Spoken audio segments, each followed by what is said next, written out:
Kevin, thank you very much for that. Why don't you take a seat up there in one of those seats and we'll get our other speakers up as well. Kaiser, Juliana, Robin and Bill. Grab a seat up there, folks.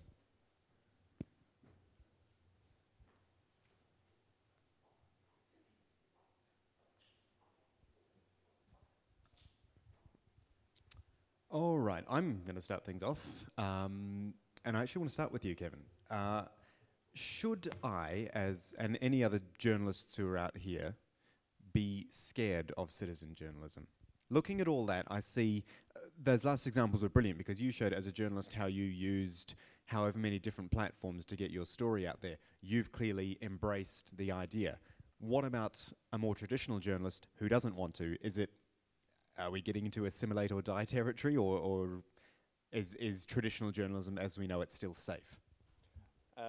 There are two questions there. One is, does everyone have to do it? And at The Guardian, I have to say, originally probably my strategy was more of that evangelist, that I wanted everyone to get religion like I did. And then I realized I didn't need everyone to become an all-singing, all-dancing, multimedia, social media journalist, and that it was much more important to take the people who were already heading in that direction and give them the support to do so.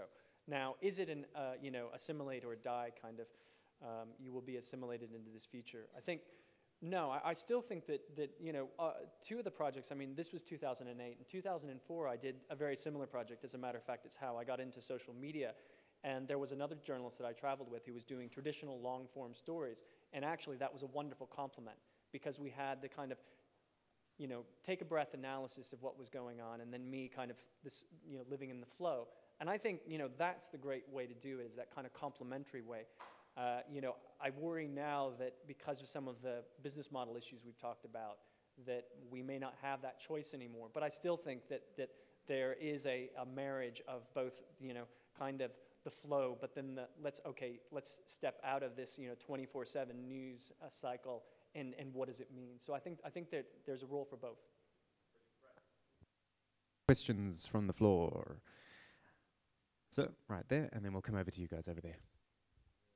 Thank you very much for your presentation. I came the last few minutes because I was also with Al Jazeera, but in the other room. And I just want to tell you, my experience with those activists in the Arab world who suffered from the media in the Middle East being owned by the governments or by persons that are related to the government. So they suffered a lot of censorship. And what happened, the internet that you are talking about provided a lot of service and a huge support to those activists who had a mission and who were trying to promote peace and quality education for children and empowering women, and also for equal opportunities. So what happened? The internet was the alternative for those who had doors closed on their faces.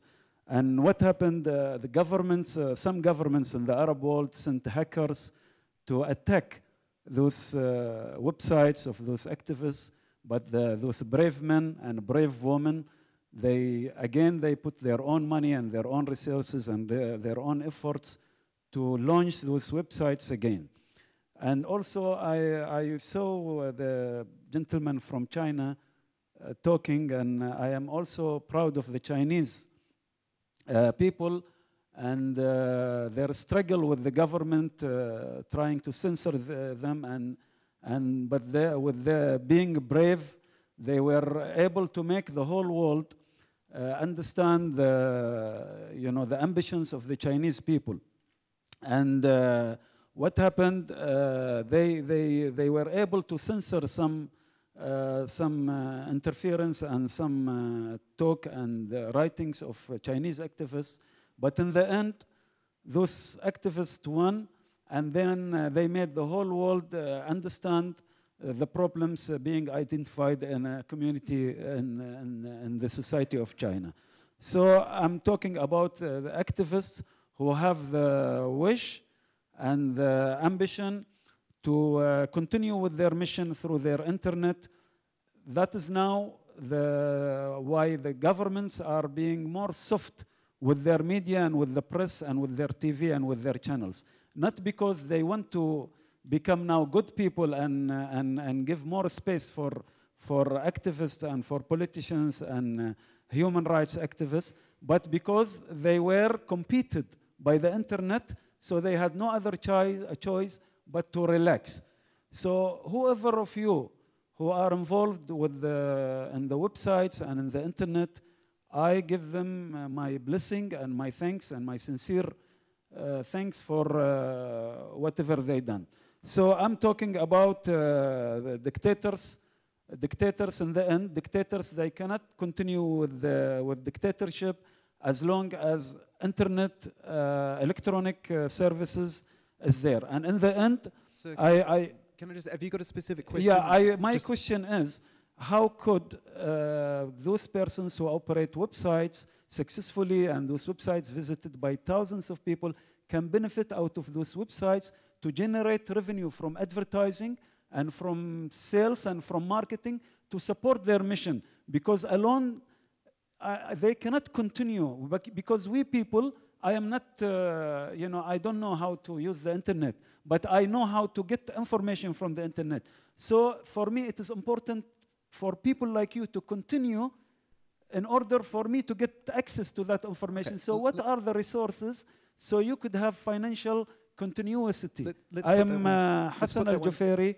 I am a Qatari writer. My name is Hassan Al-Jufairi.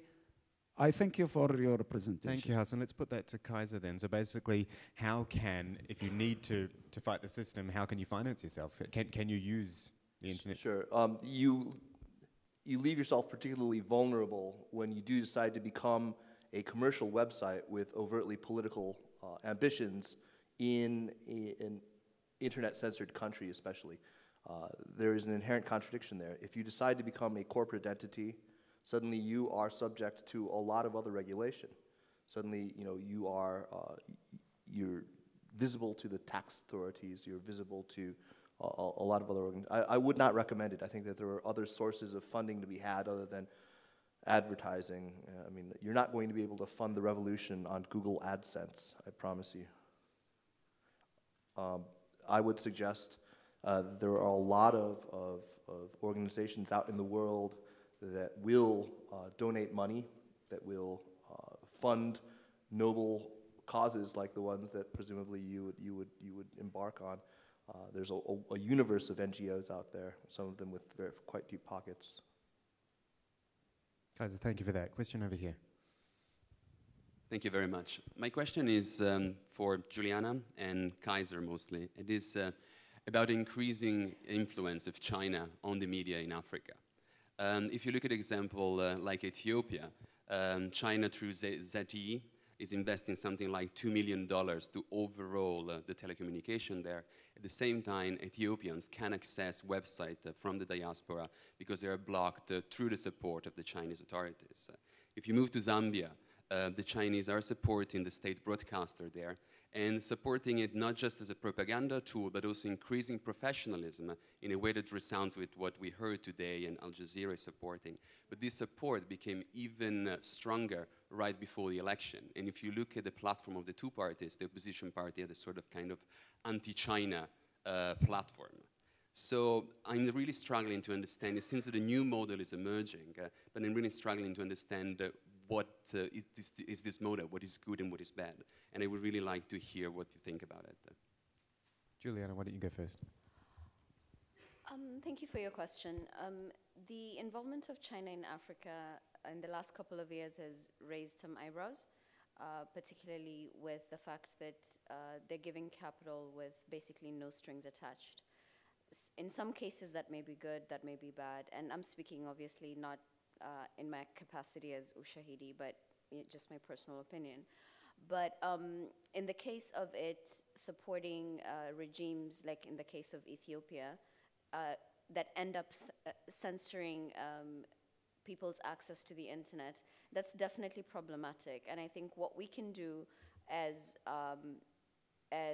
members of the general community that is interested in internet freedom is to provide access to the tools for circumvention to the Ethiopian people, because basically the problem is when the censorship is done on an infrastructure level, it becomes very, very difficult for you to even, how do you get around that? But the good thing about it is there are incredibly smart people who work on this problem day and night. The Tor project, for example, gives you tools for anonymizing your trail online. And they're very inventive people who create mirror sites. For example, if a site is set up by a certain organization and it gets shut down. So there's something to be said for more engagement and more training and getting these tools into the hands of Ethiopians and other Africans, because we might be okay in Kenya, but with increasing influence of China, there could be a time where we could be censored. But with the bloggers in Kenya, there's something to be said for media literacy. So for people to just have access to these tools, that way they're prepared for when the government does censor. I think we need to be careful here. The ZTE and companies like ZTE and Huawei, they may be Chinese companies, but they are private companies. They are not necessarily providing tools for online repression out of sort of a reflexive instinct as Chinese companies. They are doing this at the behest of the governments with whom they are contracting to build these infrastructure networks. I think that Julie is right. There are eyebrows that are being raised. I think that there were a lot of people who are very, very happy to see the Chinese actually coming in and building, doing things that I think, I happen to think, after talking to a lot of people who look at this problem, that the benefits probably outweigh the costs. That in any case, you look at a company like Cisco, which came in and built a lot of the infrastructure networks for the Chinese internet, and it was Cisco that provided the tools for censorship in China. So I don't think that this is something that's inherent in Chinese companies. And phrasing the question as you did suggests that you think otherwise, and I would be careful about that. Bill and Robin, quick word for you just before we go back to questions from the floor. I mentioned earlier, Bill, the issue of Iran, and I just want to get a quick word from you on that. This was, as mentioned before, the State Department, during the post-election unrest in Iran, the State Department requesting that Twitter don't take their site down for site maintenance, and in fact keep it going so the dialogue keeps going. Also, there was another incident where, or I shouldn't say instance where Barack Obama took a question, a pre-prepared question from a Huffington Post blogger in the White House press briefing. They had contacted the Huffington Post and said, can you get us a question from someone in Iran? The Huffington Post journalists can then pose that question directly to Barack Obama. Watershed moments, incredible moments, I thought. But is it government getting a little bit too involved? And Robin, I'll come back to you about that for the Twitter point of view, but go ahead, Bill. Well, first off, the phone call that was made to Twitter to ask them to not take the system down for maintenance is correct. That was a matter of keeping a communications platform media up and running versus having it being taken down. So as far as any intervention, there isn't anything we did or didn't do to enhance that, but we kept something negative from happening. In other words, it was a communications channel that would have been taken offline, and we asked that it be kept online. Solely because of what was happening in Iran? Correct. And actually, I and others in the State Department watched the whole Twitter feed at the same time as we were watching other mainstream media in the United States be devoid of the conversation. There was an interesting thing that happened. I watched on the Twitter feed that CNN's telephone number where you're supposed to report things that are happening, the Twitter feed was roiling and saying, please, everybody call CNN and tell them something's happening. So it was rather astounding to watch that on the Twitter feed, but yet I went and watched CNN in the States, and there was really nothing taking place there. Your second example, I can't speak to at all. I do know that when the president went to Shanghai and did a town hall, at that point in time, it was very important to us for the president to be able to answer a question that had come from the Chinese citizens on the internet. And we worked very diligently to be able to have a legitimate question that had come in, so we weren't making anything up. And it took quite a bit of work to make sure that indeed happened. Robin, should government have got involved that much, and should Twitter have, if I can use this phrase, bowed to it? Well, that was that was before my time at Twitter, and so I don't know that I can comment directly on it. I will say that I think one of the interesting things that's happened in the time since is that we point to that as this bullet point, as this I think you call it a watershed moment, and it was kind of the first time we all went, oh wow, Twitter can do this. This is kind of the role that Twitter can play. But of course, in the time since, it's played a role perhaps not quite as spectacular, and I mean that in sort of a not always a positive spectacle, not always as spectacular, but it's happened again and again and again. And I mean, even you look at what's happening in Bangkok right now, and we hear these stories of Twitter being used as this kind of backstop communications channel when other things are failing or people are confused and they really don't know where to go to find out what's going on. It seems like Twitter fills that void. So, I mean, trust me, we are cognizant of that responsibility. It goes sort of well beyond being sort of a Web 2.0 toy or, like a social networking thing, and really starts to feel a lot like infrastructure. It's creating and shaping things, isn't it? Quick word, Kaiser? I'd like to just point out, though, that these things are all very much double-edged swords in any context that they've been employed. I think it's really naive to think that the conversations that you're having on Twitter, whether you're a Chinese dissident or whether you're an opponent of the Ahmadinejad regime, one of the Green Party in Iran, you're exposing yourself, you're exposing your network. There were a lot of arrests that were made because people were identified from YouTube videos that were posted. On Facebook, you can identify the network that you have very, very easily. I would like to see Twitter actually be a little more proactive anytime that it's clearly being used in a political context and admonishing people, you are not speaking in private here. You're out in the open. You're more public than you can possibly imagine. And I would also suggest that everyone read the writings of one Evgeny Morozov, who is a terrific criticism of the kind of techno-utopianism that's floating around in conferences like this too frequently. Kevin, quickly, and then we'll take another question. Yeah, just briefly. I mean, in terms of Iran and Twitter, there was a discussion last year in the Guardian newsroom about how much responsibility we had to protect the security of people who were releasing information on Twitter. And some people were saying, well, this information is public, it's out there already. And I said, well, it's been my experience, whether in whatever country that I've been using these tools are, that I actually take more responsibility sometimes than people do themselves to make sure that I'm not helping authorities to repress their people. So I actually said, let's not do the Iranian authorities' job for them by helping them identify people. Let's be cognizant of security and our responsibility in that as well. Similar debate we had in our newsroom as well. Questions back there. Sir, go ahead. Hi, my question is again to the U.S. State Department and Robin on Twitter about the Iran thing. I mean, I think it was great that Iranians have the opportunity to use Twitter at the request of the U.S. State Department to get their views and their point out there. But isn't that relationship dangerous then? Because what happens is if it's another country that the U.S. State Department or the U.S. doesn't want to promote dissidents, and I want to mention maybe like something like Syria or Egypt or Tunisia, one of those, then is Twitter going to listen to the U.S. State Department and be an agent of American foreign policy? Or what about the U.S. State Department also assisting other people in other countries that are trying to speak out against rulers and oppressive rulers and things?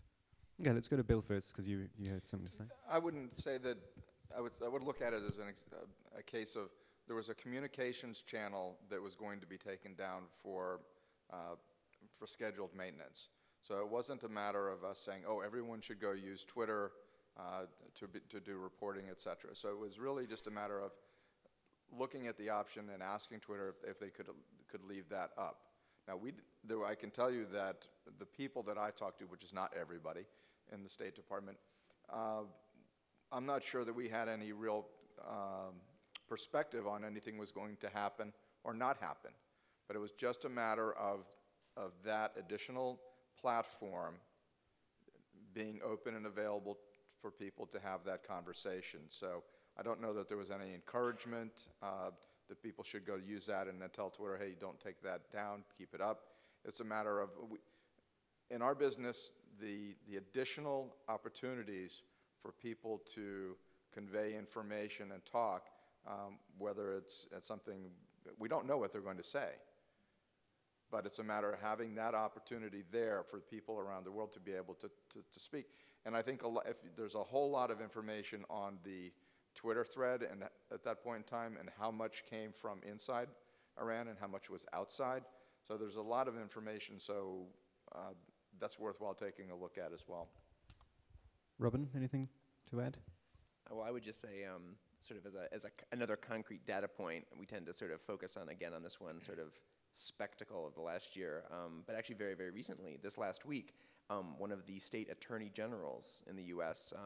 Submitted a request to Twitter because someone on the service was criticizing them, just, like fiery, vehement criticism.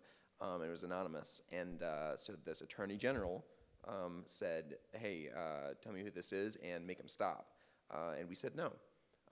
Some of the core values at Twitter are free speech and sort of open, independent communication. I'm not the Twitter policy guy, so I should probably sort of stop at that. But actions speak louder than words, and I encourage you to watch what we do, right, going forward. And if you see us making missteps or not living up to those values, then you can hold our feet to the fire, and you can use Twitter to do it. Gentleman here, and then lady over there as well. I have a question for William May. It's clear that that your government is using social media to counter perceived misinformation about U.S. foreign policy. But how much of it is it about damage limitation, rather since the Bush years, rather than public diplomacy? I'm not sure I exactly under your question, but let me give it a shot and see if I can cover it. For example, the digital outreach team existed before the Obama administration. And the intent there is to be able to address things that are incorrect that are being discussed in the blogosphere. And let me give you an example. If there is a conversation on a blog site having to do with democracy, and the conversation is skewed and is incorrect, the digital outreach team would go and say that, hey, what you're talking about isn't accurate. Go look at this site. And it would be a site that is not a federal government site, but instead some third-party description of democracy and how it works, or if it's a judicial system or elections. So this actually predates the Obama administration, and it's been both transparent as to who we are and these postings, and also as much as possible we try and refer and utilize other explanations rather than us trying to wade in and make the corrections. Does that answer your question?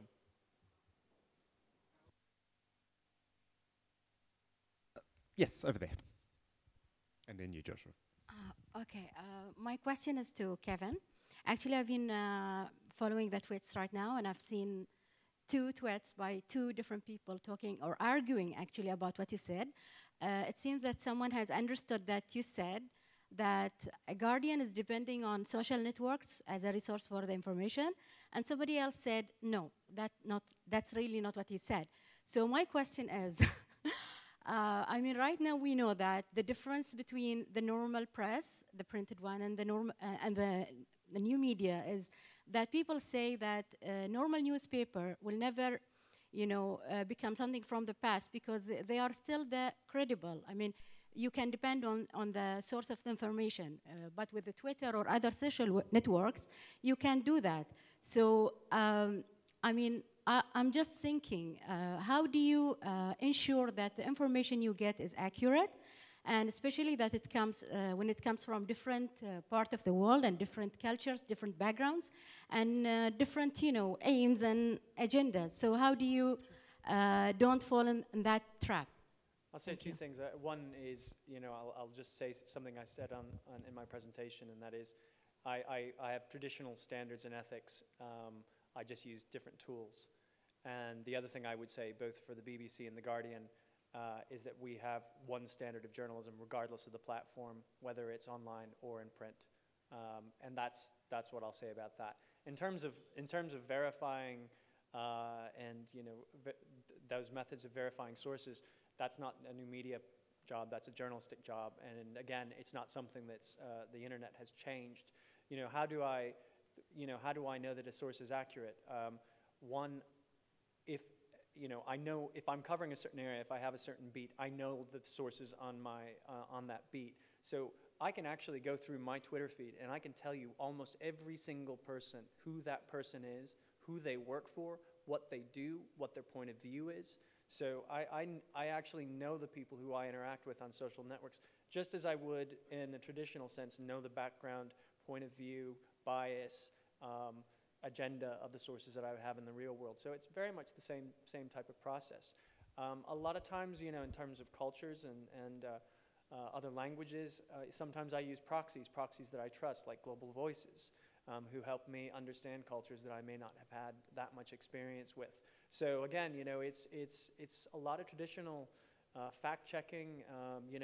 At the BBC, World Service still said, we have 2 sources before we go to air with a story. So, there's some things that have changed and some things that just don't change. And in terms of, my credibility is only as good as my last story. So that's something quite precious to me, and I'm always very careful to make sure that nothing jeopardizes that. Yeah, nods of approval around there. We've got time for 2 more. Joshua here and then the gentleman over there. Very quickly, all of you have run or often run projects that require the contributions of citizens, and convincing a group of people who may or may not have a strong connection with your company or your brand or your organization to volunteer their time and to get engaged, to do things that you want them to do. Since you've been doing that, as you've been done it repeatedly, what have you guys learned about effective practices to get people to contribute to the projects you would like them to contribute to? If I may respond to that, the Ushahidi and Swift River teams are very distributed. We have programmers in Malawi, in Ghana, in Netherlands, in the US.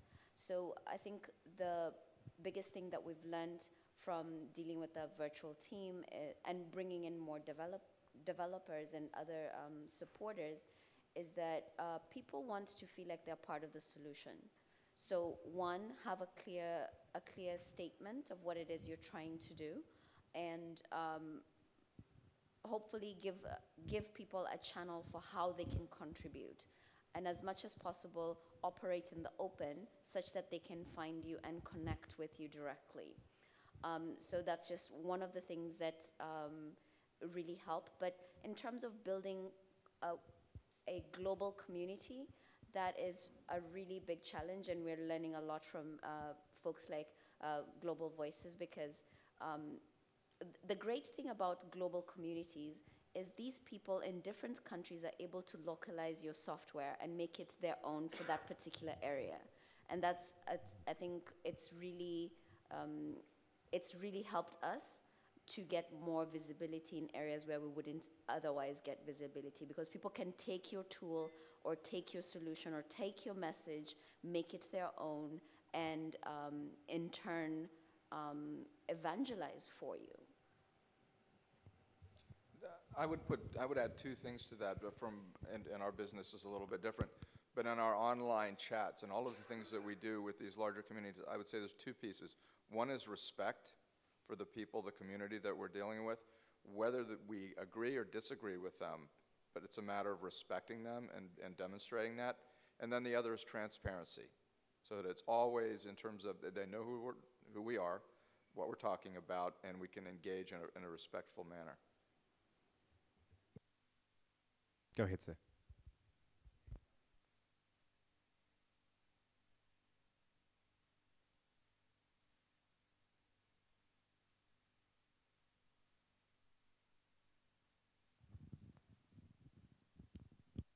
Hello? Hi. As we have seen, social networking over the internet, Google, Facebook, Twitter, what have you, has become really a very important part in information gathering and building of knowledge. My question is political and to the panel.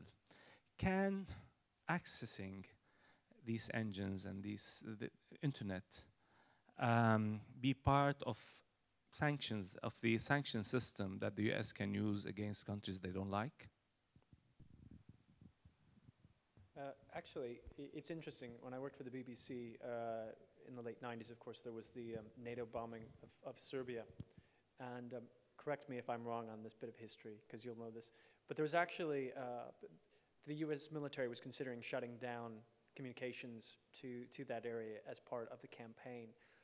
But the government intervened and stopped a satellite-based internet connection from being cut, because it was an important source of information for the people on the ground to get in terms of the conflict.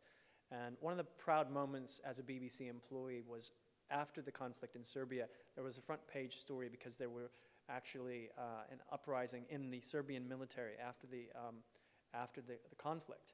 And I can tell you this, the BBC had an ongoing conflict with Serbian hackers who kept trying to take our news site down, and they weren't successful, thankfully.